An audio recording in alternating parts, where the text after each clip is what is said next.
Good evening, everyone, and welcome to this XR public Zoom meeting to outline the Wake Up Wandsworth campaign. Over the next hour and a half, we'll be outlining in some more detail the 4 key areas where we believe Wandsworth could make massive strides in terms of the climate and ecological emergency. You'll be able to have a look at the publicity video which we've made, hear from our 5 speakers, and then we'll be able to get a bit more interactive with questions and answers, and hopefully the opportunity for feedback and comment. My name is Pat Squires, and I'll be acting as facilitator for this meeting, and my fellow XR member Matt will be taking care of the technical business in the background. On the subject of which, before I introduce our 5 speakers, just a few protocols for the evening. During the meeting, if you can turn your cameras and audio off unless you're speaking, when of course please do switch your camera and sound on. We are recording the meeting, so if you don't want to be seen at all, please turn off your camera, and you can even adjust your name if you'd rather not have that visible on the screen. As the meeting progresses, do feel free to put your questions and comments in the chat facility. Just hit the chat button and type your question into the column which will magically appear on your right.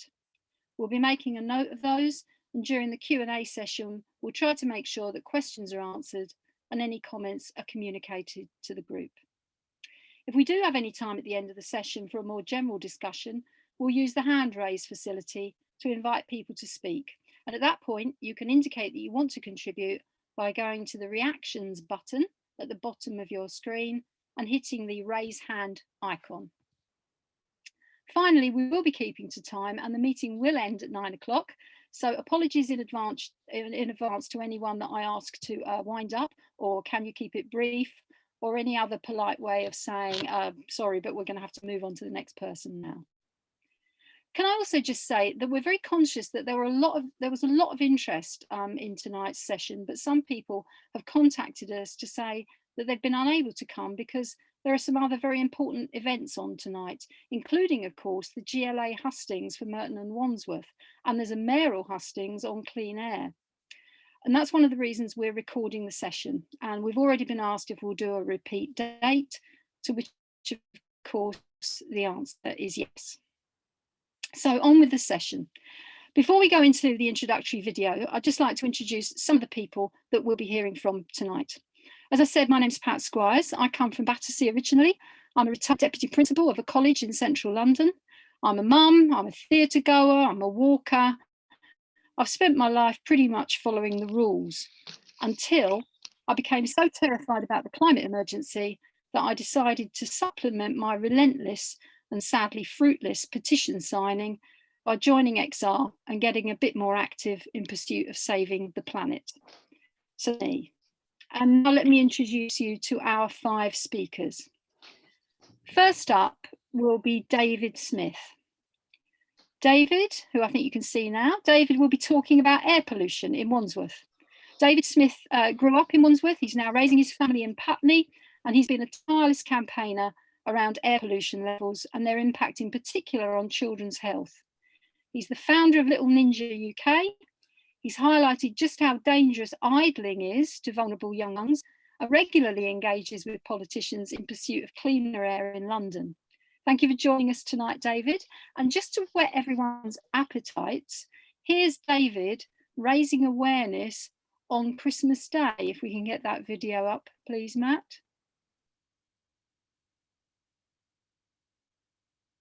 Can we see it?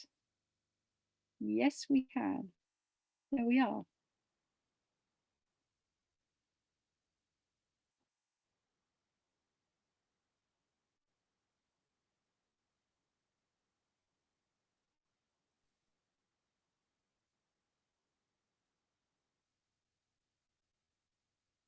I'm not sure if everyone can hear that.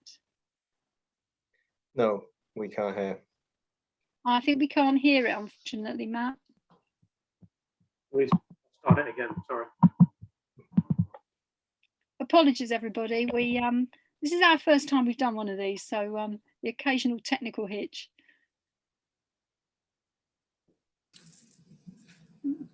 If the volume's not there, I'm basically on Putney High Street, and I'm just showing that That's the height of the air pollution monitor, which is telling us that we've got illegal levels of air pollution in Putney. And the demonstration I wanted to show was that my son, who's about 1 metre height, he's so much closer to the exhaust pipes. My daughter is even closer. That's the height she'd be in a buggy and would be exposed to around 60% more air pollution than me, and certainly 60% more than the air pollution monitor. So it was Christmas Day. I didn't want to spend too much time on the high street. So yeah, I was just wishing everyone a very Merry Christmas. Okay, thank you for that. Sorry about that technical hitch there. After David, we'll be hearing from Flo Jarvis. We can see Flo now. Flo is 17. Flo lives and goes to school in Wandsworth and is currently studying for her A-levels. We haven't got Flo on screen yet. Here she comes now. She says that growing up in Wandsworth has accelerated her understanding of the urgency of the climate and ecological emergency and persuaded her that governments at all levels are continuously trying to convince citizens that they're acting responsibly, while in fact they do exactly the opposite. Flo will be saying a little bit more about our green spaces demands, and that's Flo. Hi, Flo. Next up will be Fergal McEntee, who will be speaking about food waste and the insanity of Wandsworth burning food waste rather than composting it. Fergal is a renewable energy professional with 12 years experience in energy transition. He wrote the solar school strategy for the Department of Education. He set up and run a renewable energy consultancy and is currently developing solar projects in Brazil. He's a member of the Energy Institute and holds a master's degree in renewable energy in the built environment. Hello, hi Fergal. Our penultimate speaker, who will be explaining exactly what is wrong with Wandsworth's pension fund investments and why they should divest now from fossil fuels, is Ian Ormiston. Ian's lived in Wandsworth for most of his adult life and has brought up his family here. He worked for more than 25 years as a fund manager, engaging with companies on their environmental and social governance strategies. He's passionate about exposing greenwashing, and he wants to increase the sense of urgency about the climate crisis. There's Ian. Hi, Ian. And finally, saying a little more about Wandsworth Council's record and our campaign, and answering any queries about XR and our strategies will be Joe Taylor. Joe works in the music industry. He's a concerned dad, and he's been a dynamic presence in Extinction Rebellion Wandsworth since he joined in April 2019. So thank you in advance to all our speakers for the evening. And now we're going to kick off by watching the video which we made to introduce our demands of Wandsworth Council. I mean, I want to say we were absolutely delighted when Wandsworth declared a climate emergency in 2019, and delighted as well that they appeared to be responding to citizens and the 10,000 plus signature petition pleading for action on climate change, which was presented to Wandsworth Council and which led in part to that declaration of a climate emergency. But since then, we've been so disappointed with the lack of urgency. And despite the fact that it's acknowledged as an emergency, pretty much the council getting on with business as usual, punctuated by the occasional assertion, in Brightside usually, that the council wants Wandsworth to be the greenest borough in London, and the odd bit of advice to individuals and businesses about what they can do. We know that there is so much more that can be done by the council. So before we go to our speakers, let's have a look at our video.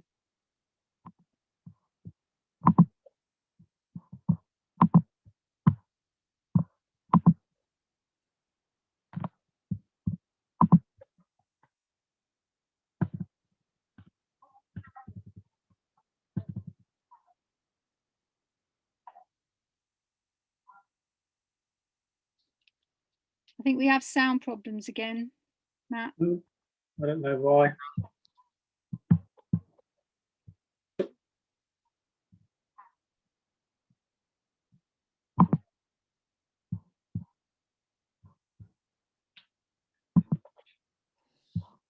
I don't know why that sound isn't working. There's no reason why it shouldn't be. Oh dear. Not sure what I can do about that. Okay. May just have to skip it and pray. Okay.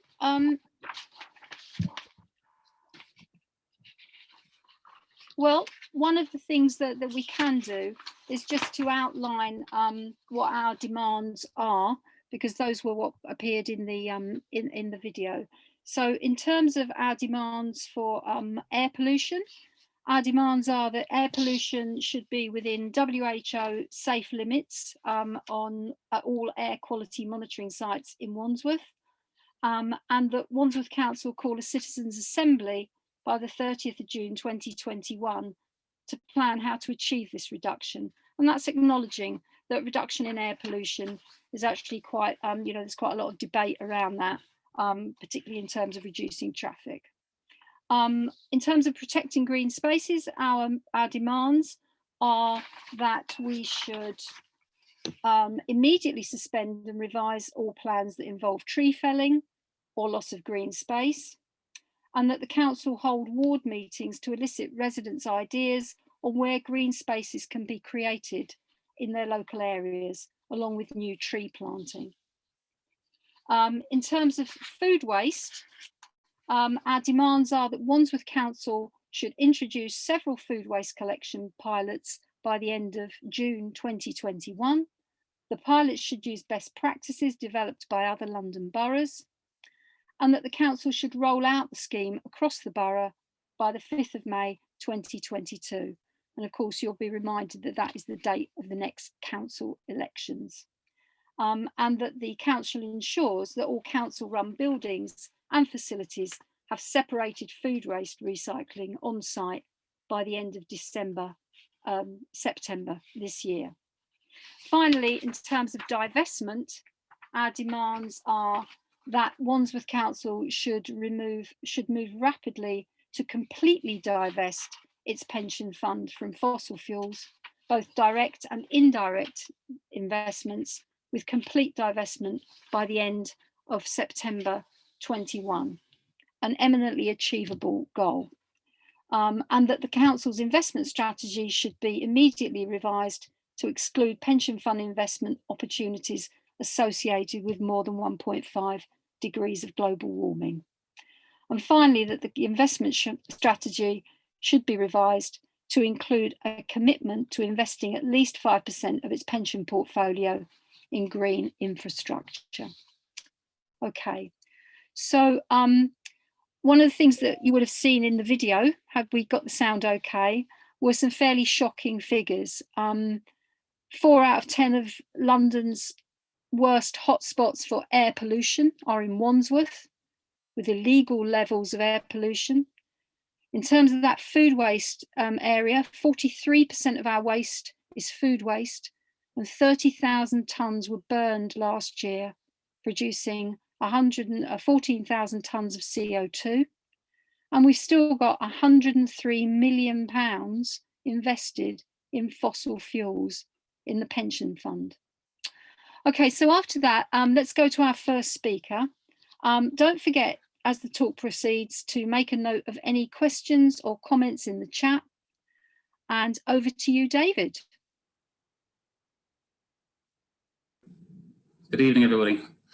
Now, you would have heard in the video about 9,000 people in London die prematurely from air pollution every year. And when we talk about climate change and air pollution, often thought of as two sides of the same coin.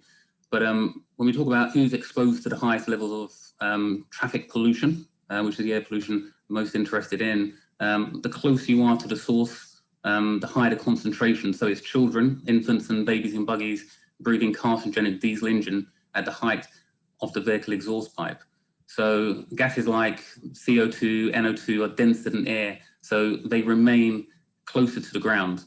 So when the pollution monitor mounted at a kind of 2.4 meter height says illegal levels, children are breathing much higher concentrations. It's why so many children in the UK have up to 14% reduced lung growth, and 1.1 million children in the UK have asthma, which is the highest rate in Europe. Then the question would be, when is our greatest exposure to air pollution? And King's College London did a wonderful study recently of kids wearing these kind of backpack monitors, and the readings actually confirmed the same as the previous studies, which is that it's actually during the school run, during morning rush hour, when children are exposed to 5 times more air pollution than at any time of the day. It's also higher at school than at home, particularly during break times when kids are in the playground. So where is our greatest exposure to traffic pollution? The same study showed kids who walk on main roads are exposed to almost twice the pollution as kids who walk on the back streets, and significantly more than kids who are on buses or in cars.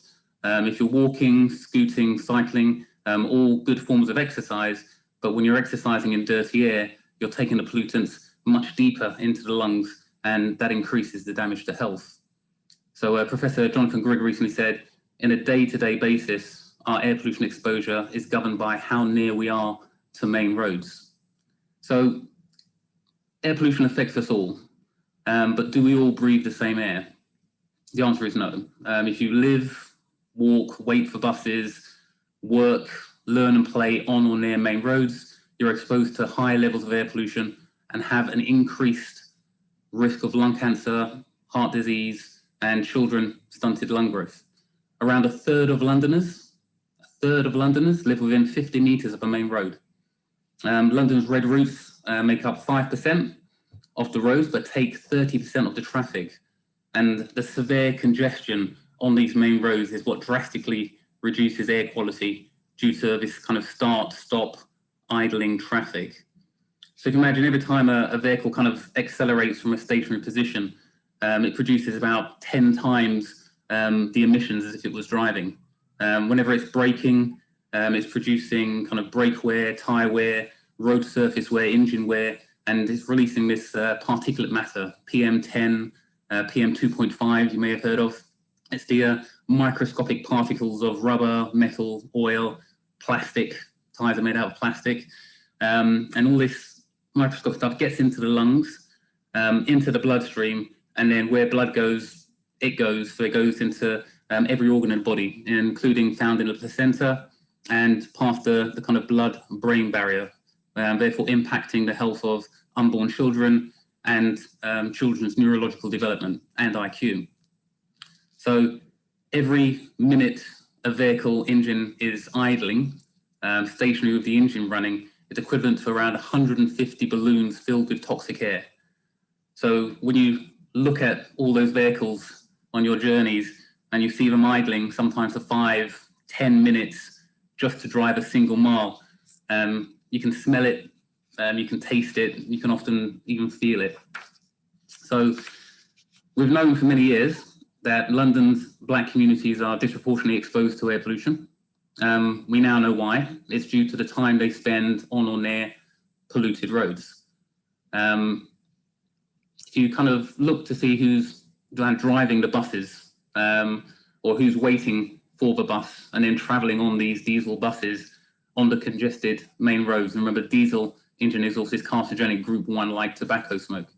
You look at who's driving the delivery vans, who's cleaning the polluted streets, who's working in the shops on the main roads. In the UK, black children are exposed to 30% more air pollution than white children. London's most polluted primary schools are on the main roads, and 80% of those are deprived schools. So when we have conversations around air pollution exposure, we're talking about social justice, environmental justice, and climate justice. Now, as Pat mentioned, Wandsworth has 4 of the top 10 recorded pollution hotspots in London, but that doesn't include all the unrecorded pollution hotspots. So 4 years ago, I kind of woke up to the reality of my children being harmed by the very air they breathe. So I purchased the most mature pollution monitor on the market and calibrated it on Putney High Street with their reference station, and then measured the air where I live on West Hill, the A3, and where we wait, our bus stop, which is on the Upper Richmond Road, the South Circular Road. And the levels of air pollution were even higher than on Putney High Street. But if the council don't measure it, they don't have to do anything about it, right? Wake Up Wandsworth, Wake Up Wandsworth Council. Thanks. Thank you very much, David. Lots of food for thought there, and some very sobering facts as well. Of course, the LTNs last year did cause an enormous debate, but on the other hand, I think you'd be hard pressed to find individuals who don't understand the link between traffic and child health in particular. Certainly in my own area, the outpouring of support for school streets in the shape of countless volunteers who rocked up to man the barriers was absolutely amazing. I see there's starting to be some questions in the chat about that. Okay. We'll have a look at some of those questions later. Now we're going to pass over to Flo, and she's going to say a few words to us about green spaces and the green spaces demand. Hi everyone, yeah, I'm Flo, and as Pat says, I'll be talking about the green spaces demand. So I'm going to kind of quickly lay out what the situation is in Wandsworth, and then I'm going to go into kind of the rationale behind our demands. So if I just briefly share my screen, the situation in Wandsworth very simply is that green spaces and trees are under constant threat. So the shooting triangle is threatened with redevelopment plans. Planning permission has just been applied for to build over a small green space in Putney. The fish ponds playing fields have only recently and under extreme duress been opened to the public, and we're going to lose at least 124 mature trees in the redevelopment of the Winstanley and York Road estates, which actually isn't even the only tree felling exercise that's going on in Battersea at the moment. And one of the trees in question was really, really strongly opposed by many groups, of which XR Wandsworth was one, as well as lots of impassioned local residents. It was occupied by tree protectors for 2 weeks, and plans were handed over to the council that proved that the tree felling wasn't necessary, there was another way. And they still chopped it down, as you can see from these very dramatic photos. So you would have heard in the video, and you'll hear when you watch it later, that we've said that protecting and adding to our green spaces and trees is essential. But why is this? As with most things, it's many, many reasons. But the three that I've got time to talk about 3 of them today. And the first is kind of well-being, community, and mental health. There's a wealth of evidence for the importance of green spaces and trees for our mental health, perhaps the most powerful of which would be the anecdotal evidence of the pandemic that we're kind of coming out of. And I'm sure we'll all remember the times that we leaned on green spaces and trees, especially in this period, but always for our well-being and our mental health. I'm sure I don't need to labour that point. They're really, really important for our mental health. When I was visiting the tree that I just mentioned before it was cut down, I was visiting it, and it was kind of like, it was surrounded by people at most times. I chatted to one of the local residents who was called Maria, and she was 4 years old, and she told me that she would cry every day if the tree was cut down. And that's because trees and green spaces aren't just trees and green spaces, they're living, breathing parts of living, breathing communities. And that's the part that Wandsworth Council either forgets or fails to account for time and time again. The second reason is money, and for evidence of this we don't have to look any further than Dasgupta review, which was like an independent global report on the economics of biodiversity that was published in February of this year. And one of the key conclusions of the report that I would like to draw your attention to is this one. It found that conserving and restoring our natural assets will sustain and enhance their supply, and this is the crucial bit, it is less costly to conserve nature than to restore it once damaged or degraded.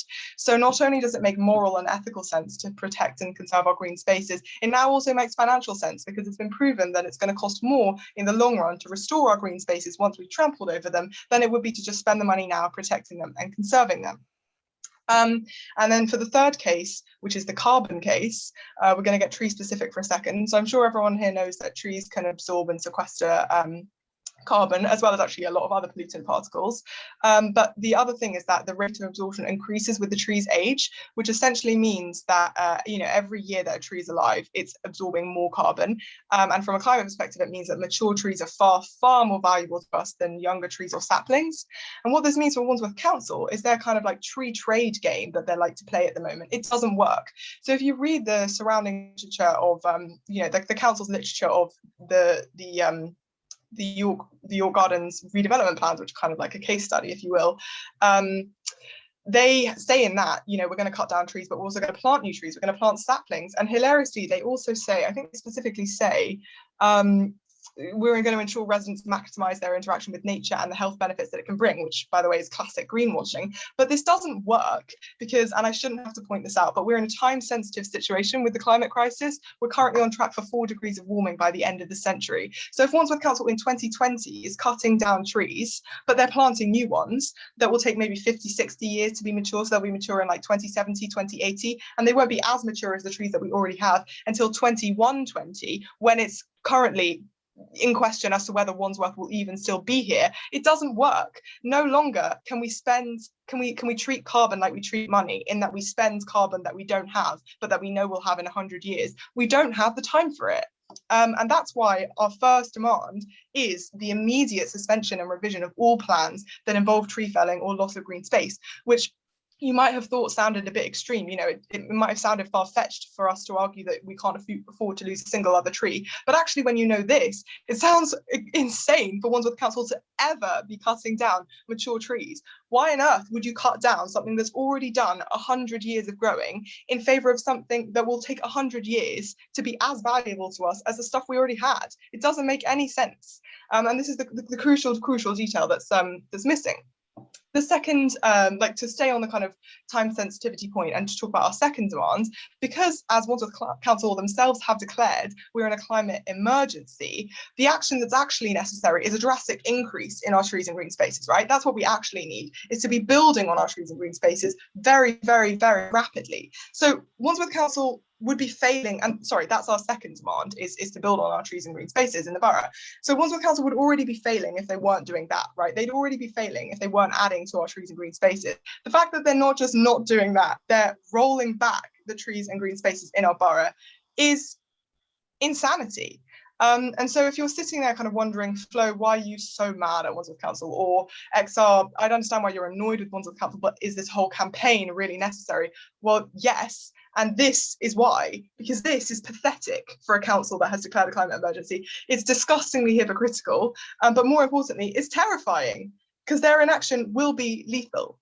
So that is the rationale behind our trees or our green spaces demand, which, as a reminder, are the immediate suspension and revision of all plans that involve tree felling or loss of green space, with this to feed into all future planning permission applications. So essentially, we don't lose any more in the future. And to hold meetings in every ward of the borough by the end of this year to find out from local residents and have input from any local kind of stakeholders as to where there are opportunities in local areas to maximise and add to green spaces so that we build on what we have for future. And that's that on green spaces. So that's me done. Thank you so much, Flo. Two great presentations already from David and from Flo. Two terrifying presentations as well. So thank you. It's interesting thinking about what Flo had to say about green spaces. It's interesting, isn't it, that an emergency is declared, but plans laid down some years ago, as in the case of York Gardens, are apparently exempt. During the war, Britain switched rapidly to spending 50% of its GDP on defence, and everything was viewed through the lens of that emergency. If the wartime government had followed the Wandsworth model, they'd have said, oh no, sorry, you can't build an air raid shelter there because 10 years ago we promised it to Taylor Wimpey for a luxury development. I'm not sure what Attlee and Churchill would have made of that. Anyway, onto our third area, food waste. And here is Fergal, who's going to talk a little bit more about that. There you go. Thank you very much. Some very powerful speeches so far. Welcome everybody who've joined us tonight, and anybody who's not from XR. Don't worry, we're ordinary people. We're not that scary. If you want to learn more, give us a shout. Or any of these presentations or any of these fields you want to get involved, do let us know, because this is actually something, as Flo said, it actually affects everybody. We're all involved here. So the area I'm just going to talk about tonight briefly is food waste. And it's an absolute disgrace in this country, the amount of food waste that goes into our bins. Nearly a third of all the food that we buy ends up thrown away. Perfectly good food that could be used, could be frozen. Instead, what we do is we end up just throwing it away.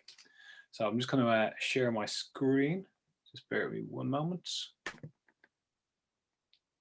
Oh, I'm going to have to unshare it. Can you see my screen? No. Just not yet. And show. I should have done my share screen first. There we go. I shall start that. I'll talk to myself for a moment. There we go. Are we up and running? Mm-hmm.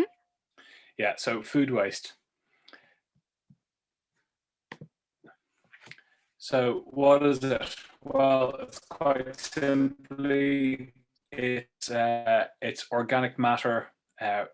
We call it biomass. So anything that's normally plant, animal based, once was living, is full of chemical compounds, normally carbon or carbon-based life form. It's got a lot of oxygen and water and other minerals mixed in. It will naturally break down over time. It will decompose. You leave some food outside, it decomposes. Or if it's like a tree, it can also decompose and it can burn. So that's normally the natural process of what happens to food. In Wandsworth, we throw away 80,000 tons of black waste, which is black bins, which is not recyclable. So it all gets brought down the Thames, it goes to an incinerator and it's burnt. And it's worked out, it's about 240 kilos per person in the borough of waste. Of the 80,000 tons, 43% of that is food. So we are actually burning 30,000 tons of food waste a year from Wandsworth. We do not collect a single scrap, and it's an absolute disgrace, and it's an absolute waste of energy, money, time, and what David was talking about, air quality. The food, when it's incinerated, it also contributes to the air quality, or the poor air quality, NO and SO, the particles that we actually breathe in. It also creates vast amount of carbon dioxide, which is a greenhouse gas. 14,000 tons a year is produced from the food waste. And just to give you an idea, to burn biomass, if you can think of getting a sandwich and getting a cigarette lighter to it and just putting it to it and trying to burn it, it doesn't burn. It needs to burn at like 800 Celsius. So it actually uses a vast amount of energy to actually incinerate waste biomass. And there's a ratio, there's an energy conversion ratio, and it's the worst energy conversion ratio you can get. So just think about trying to get like some green grass and just trying to burn it. And that's what we're doing, of so-called creating energy from waste from incinerator. And we're building more incinerators around the country. So this needs to stop. Food waste collection, we need to simply get it into Wandsworth Council, and we need to start doing it right now. So when food decomposes, we have a process, natural chemical process that happens, and it's called anaerobic digestion. And we've got technologies here and around the world where they've been using this technique for thousands of years. It's proven technology. On the left-hand side here, we can see natural anaerobic digestion in a landfill. So if food goes into a landfill, it naturally gets converted from an organic compound into carbon dioxide, or if it stays a little bit longer in the ground, it converts into methane. And methane in the short term is a very potent greenhouse gas. In 10 to 20 years, it's about 80 times more potent than carbon dioxide. So we definitely do not want methane going into the atmosphere. So on the right-hand side here, we've actually got a picture of an anaerobic digestion plant. As I said, proven technology. So far in the UK, we've got 579 digesters around the country, including 88 biomethane plants, that's energy to grid. And there's another nearly 300 planned and in the development stages. Okay, so proven technology, it works, it's clean, it's efficient, it's 100% renewable energy. I don't like the fact that we're actually getting the energy from food waste. It's okay if it's coming from grass cuttings, etc. But what we're doing at the moment is we're actually incinerating it. So you can see here on the left-hand side is just an ordinary combustion. And on the right-hand side is what we call our nice incineration plants. And the government is building, well, councils and governments are building more of these incinerators. There's Edmonton incinerator is being built at the moment. And you cannot stop all the air particles from being released from an incinerator. And putting biomass into an incinerator is just the wrong way, that the wrong use of any form of biomass. Okay, so options and financial costs. So if I was doing this for work, we'd look at the benefits and compare them, what we've got on the table, what's physically possible, and what else we can do. So incineration is what we're using at the moment. There's a cost to it. So when you bring a ton of waste to get incinerated, it costs £154 a ton. So it's expensive to actually get rid of waste with incineration. So it costs the council, Wandsworth Council, 4.7 million a year. So we've got two options we can look at. We've got anaerobic digestion, which I just talked about, and aerobic, which is a compost. So two similar type of technologies. One produces compost that's actually used for fertilizer in farms. It costs less to actually do that. It's about £75 a ton. And then we got anaerobic digestion, what we just talked about £30 a ton. So both of these considerable cost savings compared to how we're actually using our waste at the moment. Then we look at the emissions. So we've got these different scopes, scope 1, scope 2, scope 3, and where the emissions are coming from. So Wandsworth emissions are decreasing in terms of the gas plants and vehicle plants and electricity, which is good. And then scope 3, which is food waste. And you can see here on the bottom right-hand corner, I don't like showing with too many figures, but you can see here, it's going from 50 to 56 to 62. So we're seeing an increase in the amount of emissions coming just from food waste. So it's a huge contribution to our overall CO2 emissions of the whole borough. So food waste collection, well, people say I lobbied the local councillor here before, I won't mention any names, several times, and in public meetings about bringing up about food waste collection. And she told me, she said, oh, don't be silly, it's going to cost too much money and you're going to use too much carbon in the trucks when you collect the food waste. Well, I'm not going to name the person, but here are the actual figures. So if we use a diesel truck, which I don't propose using, but if we did, to collect 1 ton of organic waste, and the food waste collection would cost, the CO2 emissions for that diesel to run the truck would work out about 22 kilos of CO2 per ton, versus 454 kilos of CO2 when it's incinerated. So you just look at that and you can see the simple math. So it's like 200 times more efficient to actually have food waste collection. So this is what we're up against when we're talking to councillors, and they're not talking about the science, and they're not talking about the engineering, and they're not talking correct figures here. So the actual cost would, the gate collection would be greatly offset by actually converting it into energy by anaerobic digestion or composting it. So our demands are quite simple. We've got 3 of them. We want to see a food waste collection trial by June, this June, which is 2 months away, which is totally feasible. If there's we are in an ecological and climate emergency, so we need to be acting and putting in measures in place to actually deal with it. So having a food waste collection by June 2021 is actually totally acceptable.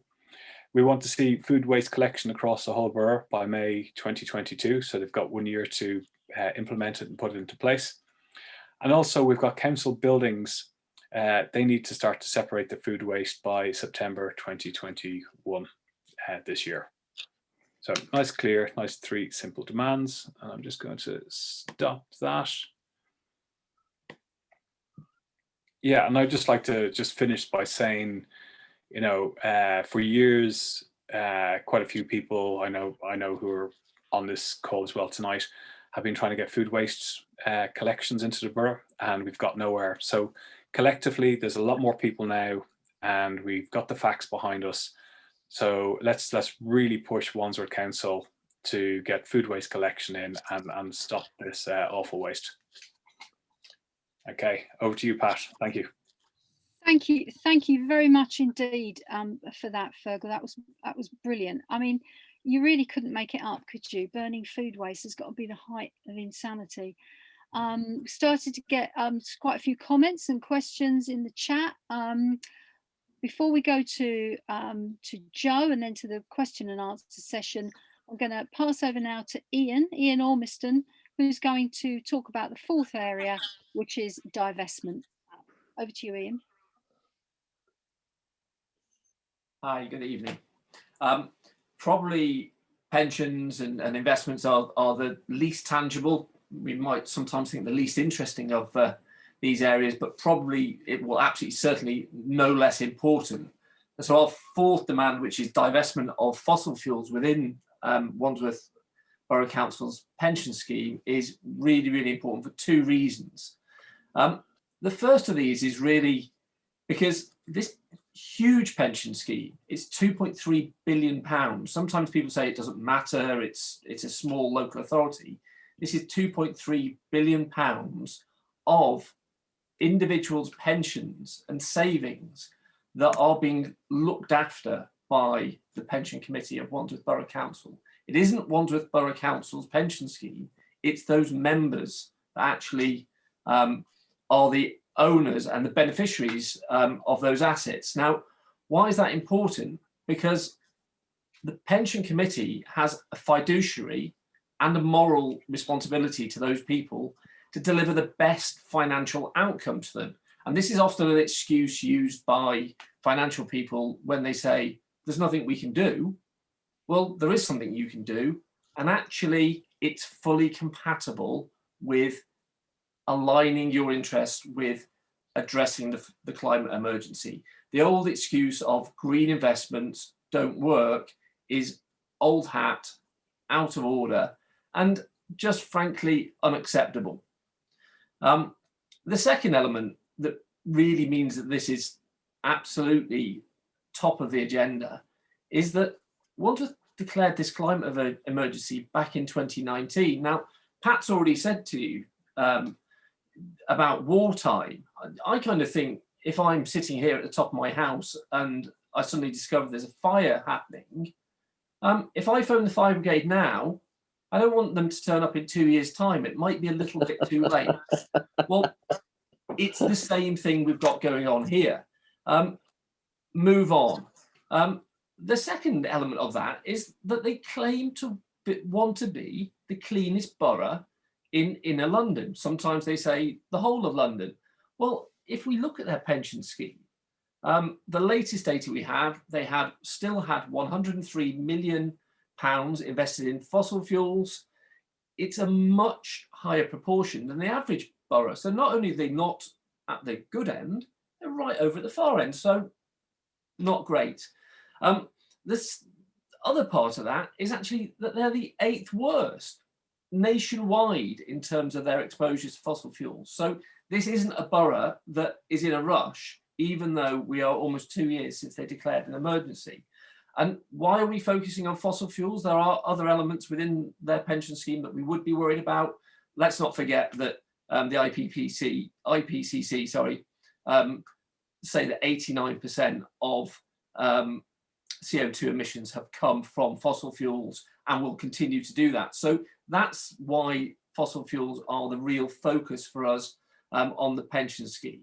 Now, there's two real dimensions that we want to think about in terms of why divestment. The first one is this moral one, and I think anyone that is here tonight and has spent their time listening to XR and listening to what the other speakers have said, understand this. We have a moral obligation to really deliver something. And actually, when we look at morals, we have a whole load of companies who actually virtually have none.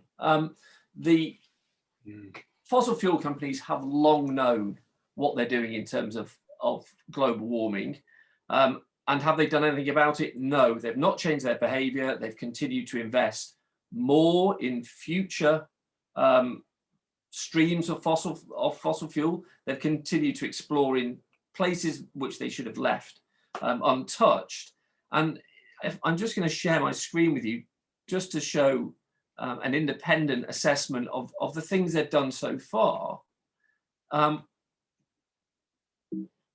So this, I'm not going to go through the detail, you'll be pleased to know, but this is an external report from Platform, which came out in February this year. You can find it on the internet. Across the top, you can see all the lovely logos that these companies have spent a fortune on to try and make themselves look like friendly companies. The real takeaway I want you to have from this table is the colour of it. If the companies were doing good things, it would all be green. Unfortunately, red stands for grossly insufficient. Now, the three big broad areas that they've been measured on are their ambition, their integrity, and their transition planning. So this is their attitude towards the climate emergency. If we just look at the three areas that they have done least badly on, it's pretty telling and pretty depressing.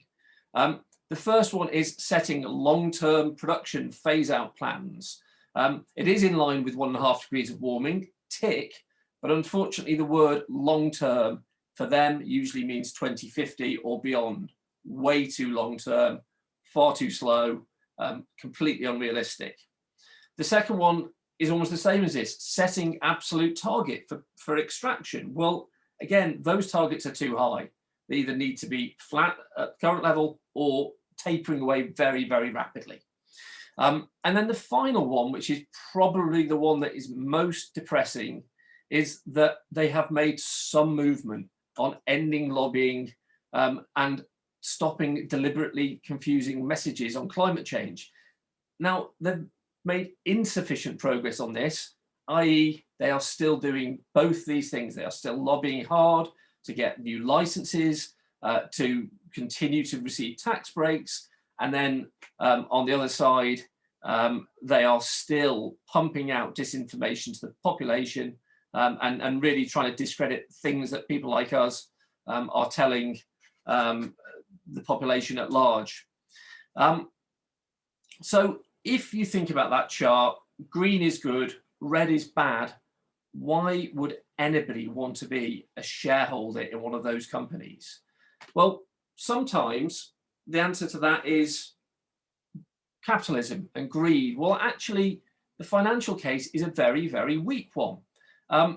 There's a big issue of opportunity cost here. And again, an external piece of research would tell you that over the last 4 years, the value of oil and gas investments within public sector pension schemes in the UK has cost them over 2 billion. Now, this is the whole of the UK, not just Wandsworth, but Wandsworth specifically, owning oil and gas shares has cost them 10 million. Now, you can only look at that in isolation, and if they'd invested more in a more positive way elsewhere, that number would be much bigger, but it has actually cost them money. So often a pushback we receive on divestment is, well, the council is responsible for getting the best return. Oil and gas companies deliver good returns. Well, it's just not true. Investors, the capital markets are not kind, they're not thinking things, but they do understand risk. And investors understand that we're in a climate emergency. So actually the returns that they want or that they demand from an oil and gas company are so high that actually they're really, really poor investments and very, very difficult to actually make anything from. So even if you disagreed with the moral side of it, the financial arguments are very weak as well. Just quickly, two household names, very easy to think about. On one side, Tesla, on the other side, Royal Dutch Shell. Now, I used to be a fund manager. I will admit, I think that Tesla is a massively overvalued company, but many people don't. Many people see that Tesla is a clean, proper company with a genuine future and a genuine roadmap. and it trades very expensively and has performed really well for its investors. Shell, on the other hand, is a legacy company with disastrous problems, a terrible history, and its share price is very cheap and has performed very badly. So the act of divestment is very clear there. People have switched their investments from old legacy into future type investments. Now, all Wandsworth need to do, they're in an emergency, is send a list.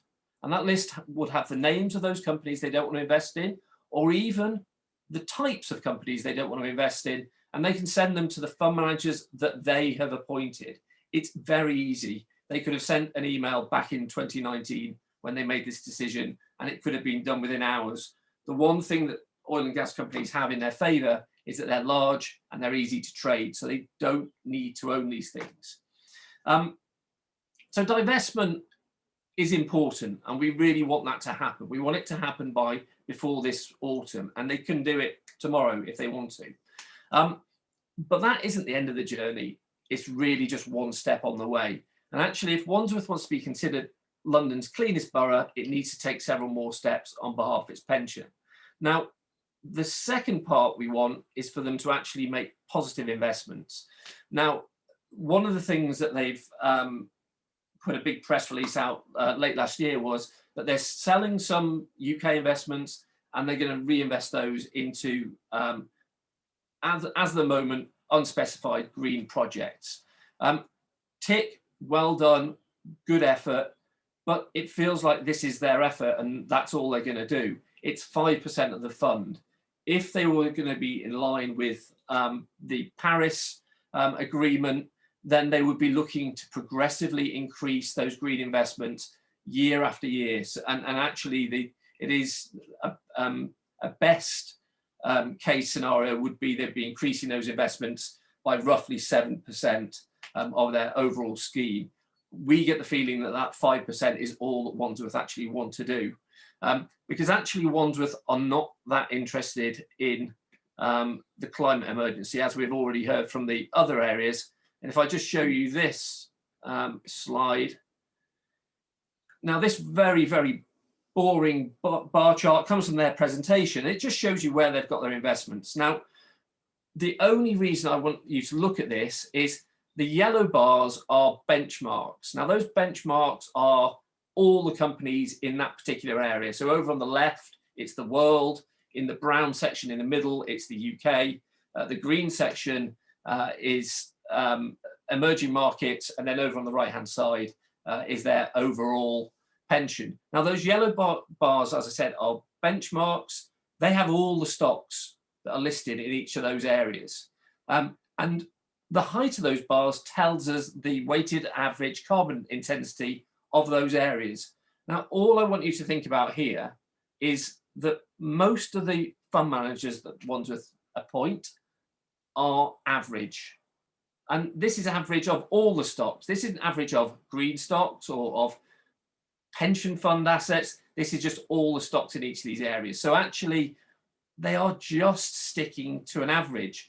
And then overall on the right-hand side, the thing that they would probably put in bright side is to say, oh, well, we're a bit better overall. Well, they're a bit better in terms of weighted average carbon intensity against the wrong benchmark, against a benchmark that doesn't care. And why are only 2 of the fund managers they appoint doing a good job? Why are they all not trying to aim for a much lower weighted average carbon intensity than the benchmark? And then just quickly, if we move on to the third element, if you really want to put yourself to sleep, have a read of the pension documents. They are important because, as I say, these are people's future pensions. But last year, Wandsworth got one of their consultants, Mercer, to produce a report for the pension committee, and they looked at scenarios. Now, I've worked in finance for a very long time, and we all love scenarios. They're always made up. They're all rubbish. But this one is really, really alarming for one reason only. The only scenarios they considered was their current scheme, their potential future scheme, but look at the degrees of warming they've chosen. 2, 3, and 4. No mention of 1.5, no mention of less than 1.5. And this was kind of buried in the presentation. It wasn't right up front. So again, this isn't good enough. They should be talking about 1.5, and that should be the starting point, not something which comes with all their other baggage. So divestment sounds a bit distant, it sounds a bit global, but it does impact us here. It does impact local people twofold, the pensioners and also those of us that live in the borough, because if they mess up this pension scheme, we will all have to contribute to pay for people's pensions. So it is important, and they need to take 3 simple steps. Divest those fossil fuels as soon as possible. Secondly, commit to a continuous investment in positive impact investments, whether it be wind farms, whether it be solar, whatever it is, invest in those things. There are good, steady, long-term returns for them. And then the final one is they need to embed 1.5 degrees, and they need to put it at the front, not in the footnotes. And with that, I'll hand you back to Pat. Thank you. Thank you very much, Ian. Absolutely scorching condemnation of the major oil companies there, and of Wandsworth Council's ethical and financial decisions. If it was a choice between Wandsworth handling my pension and Ian, I think I know who I'd go for. Now we're going to pass over finally to Joe Taylor, who's going to talk about Wandsworth Council's track record, where our campaign is going, and a little bit more about Extinction Rebellion in Wandsworth and what you can do to become more involved. And the link to our campaign will be there in the chat later on. If you want to find out more, we'll also be following that up. All of those who have registered through Eventbrite, you'll get a link sent to you in an email in the next day. Okay, over to Joe. Hi everyone. I'll try and keep it brief because we've been here a little while already, but I just want to say what 4 amazing talks they were. So thanks very much, everyone. Yeah, I'm the parent of a 5-year-old child, and I guess in many ways that's what brings me here. Don't know if any of you saw, but earlier on, Glyn posted in the chat a link to some research from 2019 talking about what 2 degrees of warming would mean for a number of cities across the world. And for London, the projection is that 2 degrees of warming worldwide would mean 5.9 degrees of warming here in our hottest month, i.e. in July and August. And that would be, the thing to remember is at the moment, we're not heading for 2 degrees of warming, we're heading for more like 3 or 4 degrees. So, my daughter's, not even in my daughter's lifetime, in her youth, by the time she's 25, we're looking at a Wandsworth that's completely changed beyond recognition. A geologist called Harold R. Wanless just put out a piece saying that sea levels are going to rise by 20 to 30 feet, whatever we do from here. The only question is how long that's going to take, and the reason that's already baked in is because so much of the warming that we've created already has gone into the oceans. And the oceans, of course, warm ice in the Antarctic and in Greenland, which goes into the sea and brings the sea levels up. So we're looking at 20 to 30 feet of sea level rise, but the question is how long can we delay that for? Obviously, if we can delay that so it happens across centuries, then it's going to be much easier to adapt than if it happens across decades. And that's really where we're at now.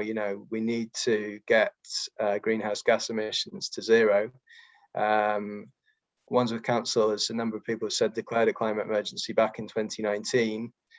What does that mean? I mean, to me, it means that the whole of Wandsworth should be engaged in a mammoth effort to get greenhouse gases to 0. Wandsworth's aim is to get the borough's emissions to 0 by 2050. That is just way too late. Sir David King, the former chief scientific officer, who's been in the news a lot recently because he's the head of Independent Sage, he asked an astonishing question. I don't know if anyone heard the Mark Carney Reef lectures over Christmas. David King asked a question at the end of that, during which he said that a number of scientists, including him, believe that whatever we do now, the cities of Calcutta, Jakarta, Chennai, and most of Vietnam and Bangladesh will be lost to the seas by 2050. So again, when my daughter is reaching the age of 25. So I hope in the context of all that, you can see why we think that Wandsworth Council's efforts, you know, and I'm not going to say they've done nothing, because they have installed a lot of electric charging points for cars. But, you know, even that is problematic in this context. You know, there is no carbon budget left for high emitting countries like the UK and the US and Europe. You know, according to the Paris Agreement, we've already spent our carbon budget for 2 degrees, and 2 degrees of warming, you know, is an unacceptable level of disruption and terror. And what that means is we can't replace all the petrol cars in the world with electric cars. If you're going to buy a new car, it's better to buy electric than petrol. But you know, we need to move beyond the era of the private car. So I'm not convinced that covering Wandsworth in electric charging points is necessarily a positive, but they have done that. They have organised some talks.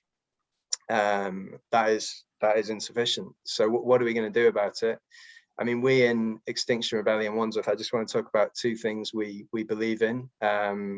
One is we believe in disruptive, non-violent direct action as a really effective way of bringing about change.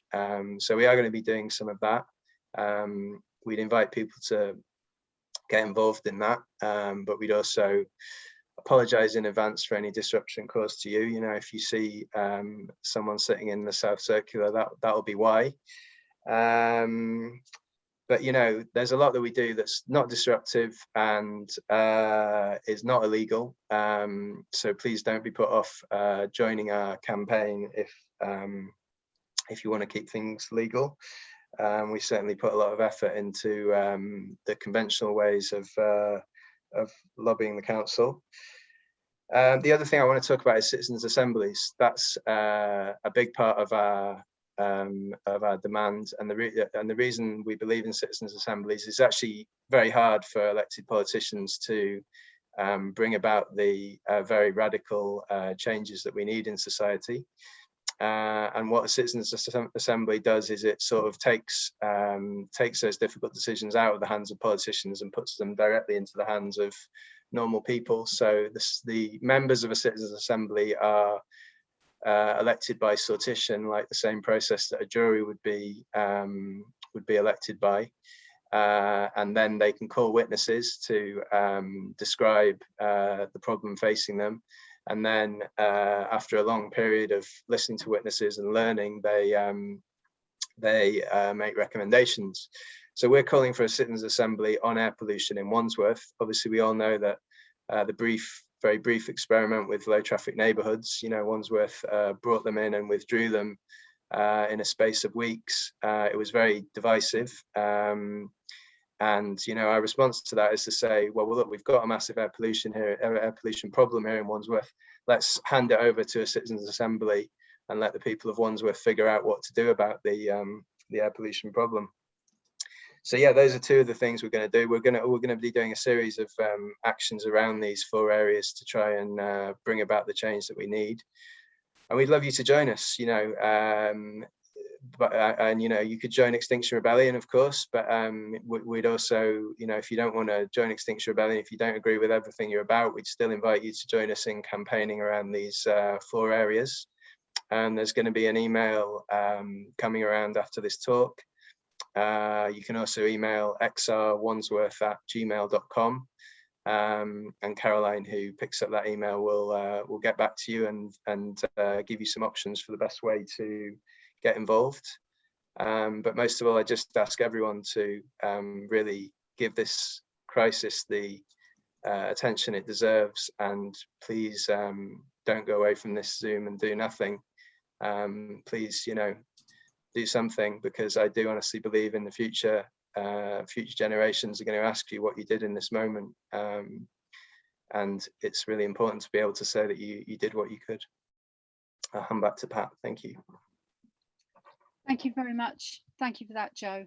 And just to repeat what Joe said, if you've been inspired by any of our speakers tonight and want to get more involved, all of you who've registered will get a follow-up email from us, and there'll be more details in there and links to XR Wandsworth and to the campaign.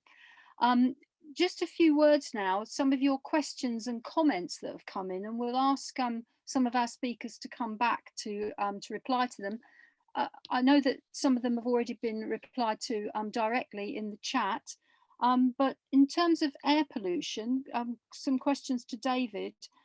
Ian, one of our joiners here called Ian said, horrendous traffic on Church Lane and Rectory Lane. There are minor roads that Wandsworth are rumoured to be wanting to change into distributor roads. I'm wondering if monitoring and recording the pollution levels would help, and if so, whether there's a low-cost device for monitoring that David could recommend. And Lou also said, how expensive are portable pollution monitors? Maybe we should be testing all major roads in Wandsworth. David, did you want to comment on that? Yeah, certainly. I mean, we should be monitoring the major roads in Wandsworth, absolutely. We should be monitoring outside all the schools, hospitals, nurseries. This should just be standard practice for a council. The council at the moment seem to appear to be very comfortable with the focus just on Putney High Street. And obviously lots of resources have gone into Putney High Street, and it's famous because it was first to exceed legal levels for so many years and then handed over to Brixton Road. And obviously we still have illegal levels of air pollution on Putney High Street, but from my own experience of actually measuring pollution, there are other roads in Wandsworth which are more polluted than Putney High Street. We just don't hear about them because they choose not to monitor them. Our first goal should be to get Wandsworth Council to monitor these areas, because it's their job. It's what they should be doing to look after public health. If they're not going to, then the easiest thing for us to do is to use diffusion tubes. They're about £10 a pop, and that includes the, you just place the very small tube, leave it for a few weeks or a month, and then send it off to the lab, and they'll come back with results. And that tells you the kind of against the annual level of 40 UGM3 micrograms per cubic meter for NO2. So this has been used right across London for many years, right across the UK. So it's a good standard way of measuring pollution. If you want to know around the peaks and troughs, because I think we're talking about averages with the diffusion tubes, but if you want to say, well, how high is it at the time of the school run? How high is it during peak time? Then yes, you need more of a portable monitor and something a little bit more scientific. At which point the price is jumping up to 3,500 all the way up to 9,000. The one I bought was 6,500, and it was top of the range. It's the one that the mayor now uses for his Breathe London campaign, and they are fantastic. The university's recommended it. But even just changing those sensors after a couple of years, that's another £1,500. You know what I mean? So, it's just not feasible for people to do. So I'm still researching to find, a kind of low cost monitor that we can use for NO2 and PM2.5. At the moment, I haven't seen anything I can kind of hang my hat on or recommend. But I'm still researching. I'm still looking because things are advancing, and there really should be something that we can, £500, £1,000, and collectively we can buy a few of those as a community and have them in our local areas. So hopefully I'll come back with some good news in the next few months and say we've found something. Thanks very much, David. Keep us posted on that one. There were a few questions around trees and green spaces, and might be Flo coming back on these, or possibly Glyn Goodwin, who's also joined us tonight. There were a couple of questions about what was happening to the proposal in the Tooting Triangle. And Terence said all trees need to have statutory protection. There should be a presumption at planning stage against removing trees. It's perfectly possible to design buildings that retain trees and existing open space. And Jessie asked, what about the redevelopment of Tooting Market with car parking? Flo, do you want to come back on that, and then perhaps we'll pass to Glyn if there's anything he wants to contribute? Yeah, just very quickly. So on with the Tooting Triangle, it's basically a commercialisation project. So the complaints about it aren't just from a green spaces point of view, they're also about the fact that people would now have to pay to use it and stuff like that. But yeah, it essentially constitutes building over green space. I put a link in the chat to like one news article about it. I'll repost it now so you don't have to scroll all the way up. But that's what's happening in Tooting. And I completely agree about some kind of protection. There are a lot of people that say, they bring up kind of the important reasons why trees are cut down in the first place, which is often for, you know, housing and other essential things like that. And so that I'd say, yes, of course, housing is essential, but when we're building, we build around things all the time. It's just a fact of, you know, planning. The fact is that trees just aren't valued as, you know, like a sewer might be if you have to build around a sewer, but it is a fact of building. It's very acceptable that sometimes your plan won't work because you've got to build around something. So all we ask is that trees are treated as the vital necessity that they are for our climate. And that they're kind of valued as such. Thank you. Is Glyn going to come in with any comments?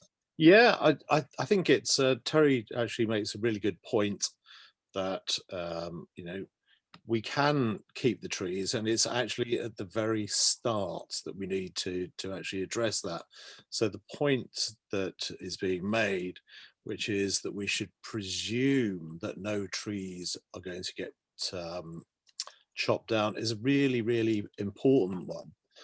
It's not one that Wandsworth has done at present. I think that the tree strategy is that if a tree interferes with the design, then the developer gets to chop it down if they want, even if it's got a tree protection order. Now, I know that there's a new tree strategy which is lost somewhere in the council, but that should be coming up fairly soon. So we're really hoping that actually has some teeth on it, because it needs that to address the climate emergency. There's all sorts of stuff about pollution. Mature trees address pollution, you know, far more than a young stripling. So that's really sort of what we need. That's about what I've got to say on that. Thank you very much. Thanks, Glyn.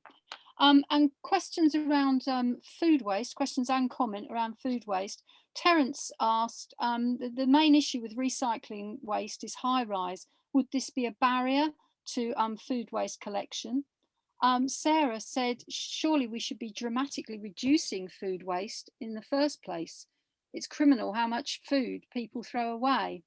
And Matt said, the likes of Viridor need to be challenged on this big time. It's in their financial interest to want to incinerate versus recycle or compost.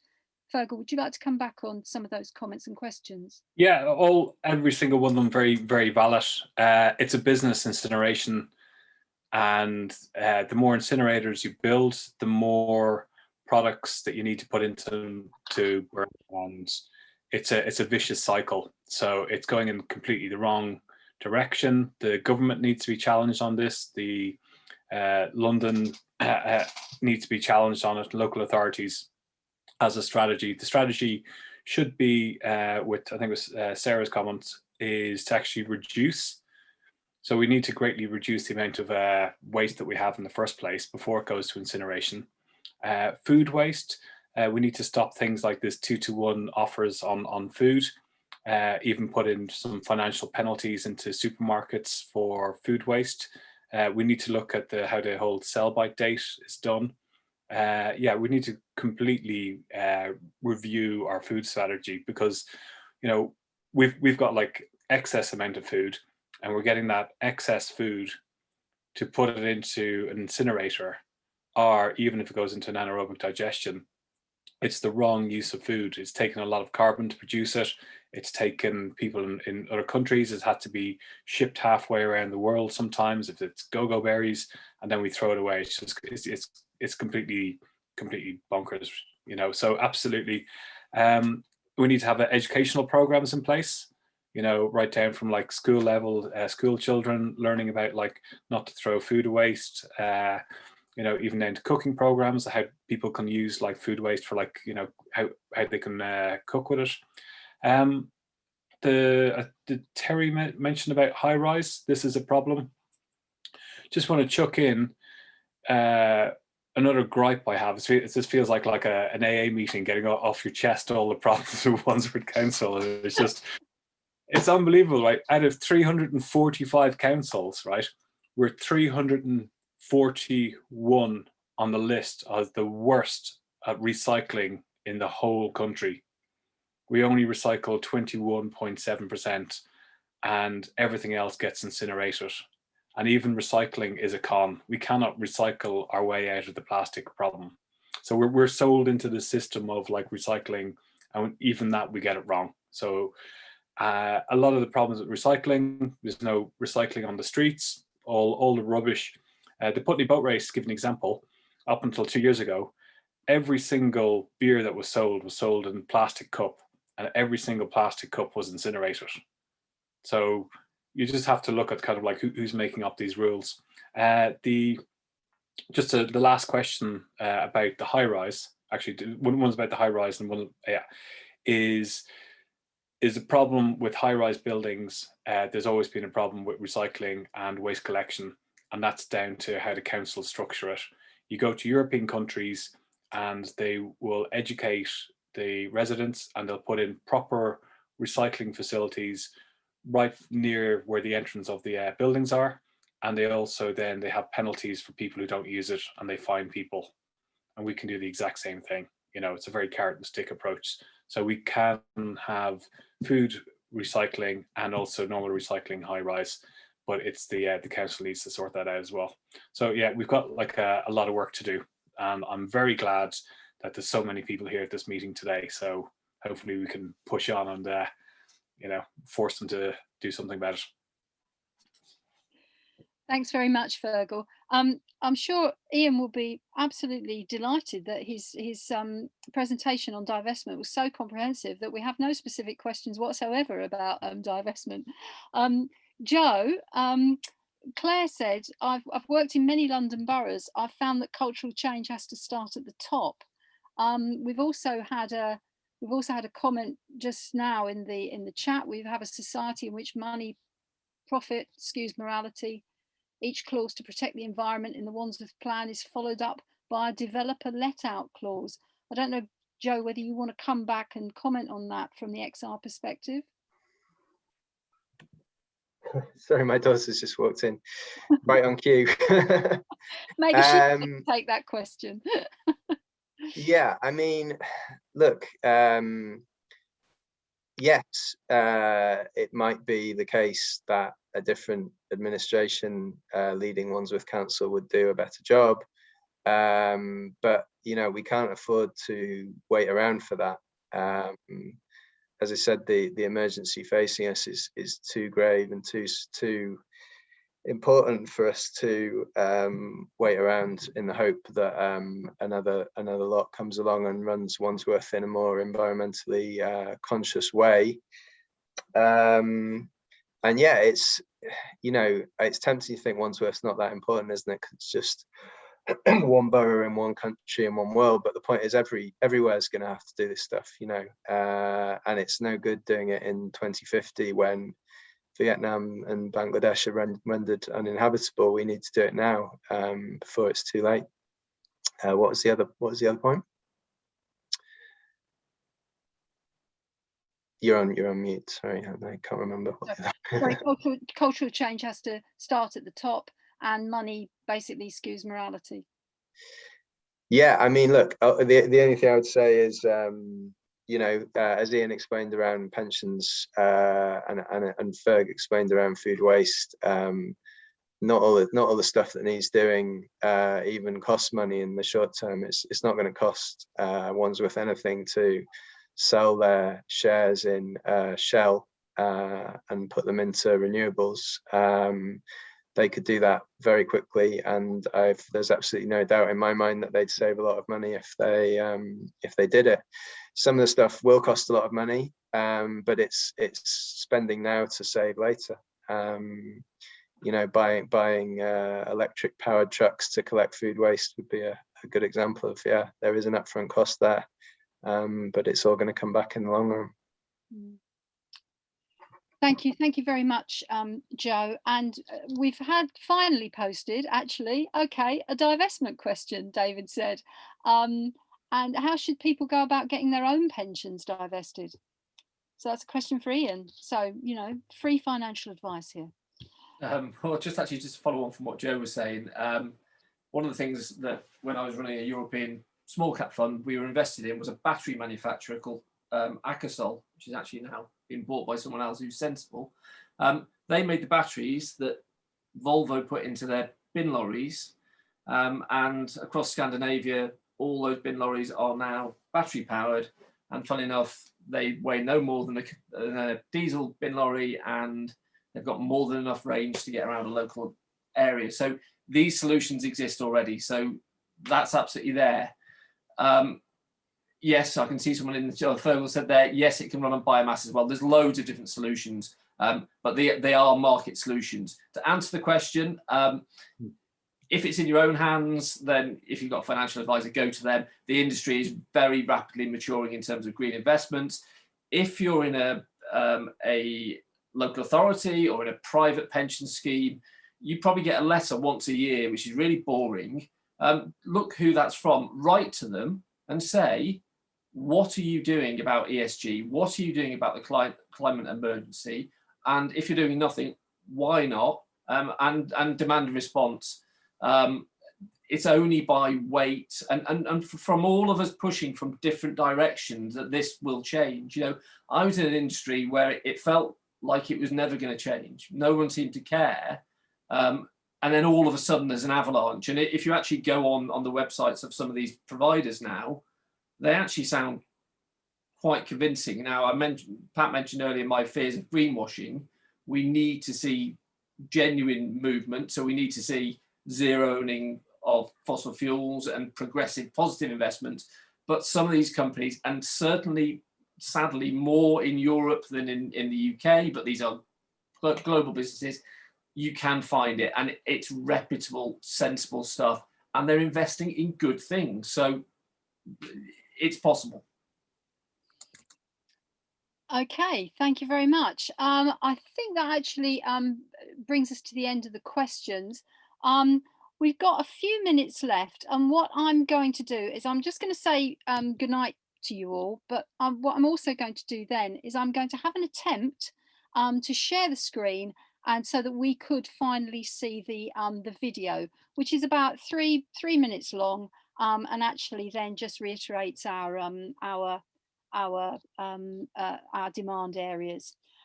So that's it for tonight. Thank you very much to all our speakers and to all of you who've been with us and for your contributions. If you genuinely would like Wandsworth to be seen as one of London's greenest boroughs and think that Wandsworth Council needs to stop sleepwalking and wake up to the climate emergency, and you want to get more involved, do message us direct on xrwandsworth@gmail.com, and we'll put you in touch with your local affinity group and sign you up to our newsletter. If you're part of another organisation which shares the same values and concerns, again, we'd be very interested to talk to you about partnerships. If you'd like to get in touch, you can also reply to the email you'll receive after this session, or go to the website, or even look out for us on Facebook and Twitter. So good night to everybody. Stay on, because I'm going to try and show the video. Thank you again for joining us, and love and rage from all of us here in Exile. So now I'm going to have a try and see if I can link to the video. Okay, here we go. Let's see if this works. How's that looking? Wandsworth Council declared a climate We can't see emergency. it. We can't see it. Pat. Can't see We it. see you. Frustrated at the lack of progress. Okay, looks like it's not working. We had a try. We'll send the link round as well with the email. So thank you very much, everybody, and good night.